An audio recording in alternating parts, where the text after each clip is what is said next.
break your mental resistance with the 2-minute rule. When we want to achieve things, we use motivation as our fundamental force. But does it really work? Motivation is like a roller coaster ride. There are times when our motivation is at its peak or at its bottom. Let me tell you a quick scenario to better understand what I mean.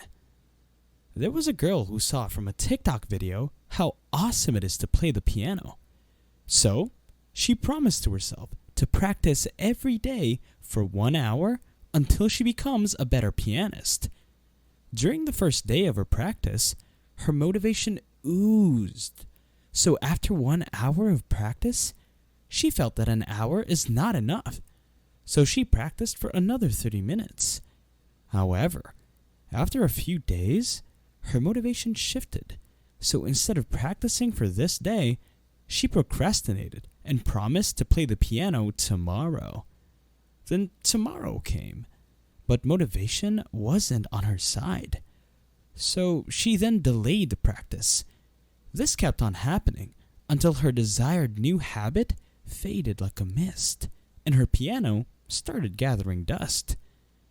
Does this story sound familiar? You may not desire to learn piano, but you know to yourself that in some other way, you are like this girl.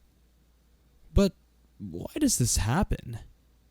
Why is it so hard to follow up on our new habits? One of the reasons for this mental resistance is that the habit we're attempting to create might appear a little burdensome. It's a lot simpler to undertake anything when we're really motivated at first. But after that initial motivation wears off, after a few days, there's nothing to keep us going. And we haven't actually created a habit yet. That's why, when we're unmotivated, we're more likely to avoid the gym entirely, as committing an hour to it feels difficult. Instead of depending on inspiration to propel us ahead, we should concentrate on making our new habit an actual habit. Let me explain what I mean by introducing you to the 2-minute rule. But before that, be subscribed first to our channel so you'll not miss any videos like this from us. Done? Okay, so how can we utilize the 2-minute rule to our advantage? When the expectation is to read the entire book, work out for an hour, or run 10 miles, developing a habit might be difficult. The majority of the tasks you procrastinate are not difficult to complete. You merely avoid initiating them because you make them look like that. The 2-minute rule's goal is to fool your brain into thinking that the habit you're about to start isn't difficult. So you want to boil down that large habit into a little 2-minute version.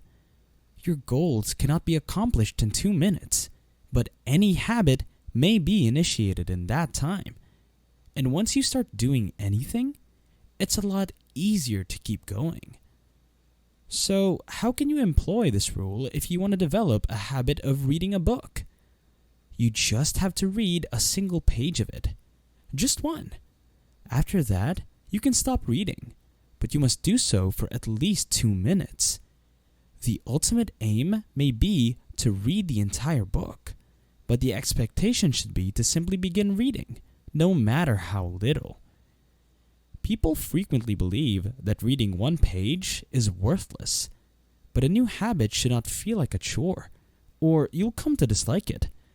The actions that follow may be challenging, but the first 2 minutes should be simple.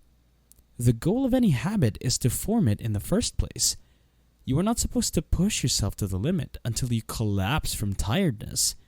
So, first and foremost, you must train yourself to just begin by taking the smallest of baby steps. Once you get started, it's a lot simpler to just keep going since the mental resistance is gone and you're already doing what you intended to accomplish. Using the 2-minute rule, your goals should change to something like this. Become a pianist. Become play a single song. Clean the house becomes clean my room.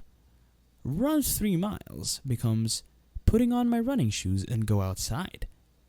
All of these things are simple, yet they are critical because they are what get you started. You can't clean the house if you can't even clean your own room. You cannot be an athlete if you're unable to put on your running shoes. But even a simple walk around the block is better than nothing. What you're doing, more crucially, is creating and reinforcing the habit. Let me give you an example of how I use the 2-minute rule in my own life. I've always wanted to learn to play the violin, so I bought one for myself. I was thrilled and motivated to play for the first week, so practicing wasn't an issue. But when my motivation faded, I began to play less and less. However, I became aware of this and made a goal for myself to practice for 30 minutes every day. For the first few days, it ignited some fresh interest, and I resumed playing. But much like previously, the motivation faded with time. Even if I wanted to play, the notion of gripping the strings for 30 minutes made my head cringe. As a result, it becomes much simpler to simply avoid it entirely. This is when I understood that my high expectations were keeping me from ever getting started. I used to believe that every time I played the violin, I had to rehearse for at least 30 minutes. But I wasn't practicing because of that mindset. However, after employing the 2-minute rule, my goal shifted considerably. I shifted my goal to a new one. Play anything on the violin in 2 minutes. Well, that's all. There was practically no mental resistance, since playing anything for 2 minutes, no matter how terrible, is a piece of cake. My brain enjoyed the thought of accomplishing something so basic as well. But the actual miracle was that it was much simpler to keep practicing after that. I mean, I was already seated and playing, so why not simply keep going? As a result, I did. The 2-minute rule enabled me to develop a habit of practicing the violin. Every now and then, I don't feel like playing after those 2 minutes have passed. That's just fine. What is more crucial is that I continually reinforce my behavior. Even if I just play for 2 minutes, I've accomplished more than someone who chooses not to practice at all. I can't be a violinist if I can't even play for 2 minutes. So I encourage you to employ the 2-minute rule yourself whenever you are struggling to stick with a habit. Remember, the most important part of any new habit is just getting started, and it's also the most difficult to do. It's not about how good or how long you do it. It's about taking a persistent effort toward it. Rather than attempting to form a perfect habit from the start, do the simpler thing on a consistent basis. Chop that big objective into smaller chunks. That's how you turn your habit into a true habit. It is far preferable to do less than you had hoped than to do nothing at all. There will be plenty of time later on to enhance your performance. Remember that you can't improve a habit that doesn't exist. Since you've made it to this part, I can say that you enjoyed watching this video, so please give this a thumbs up and subscribe for more videos like this. And don't let this video fall on deaf ears. Start creating your baby habits now. As always, thanks for watching, and let us know in the comment section any habits that you would like to form using the 2-minute rule. Bye!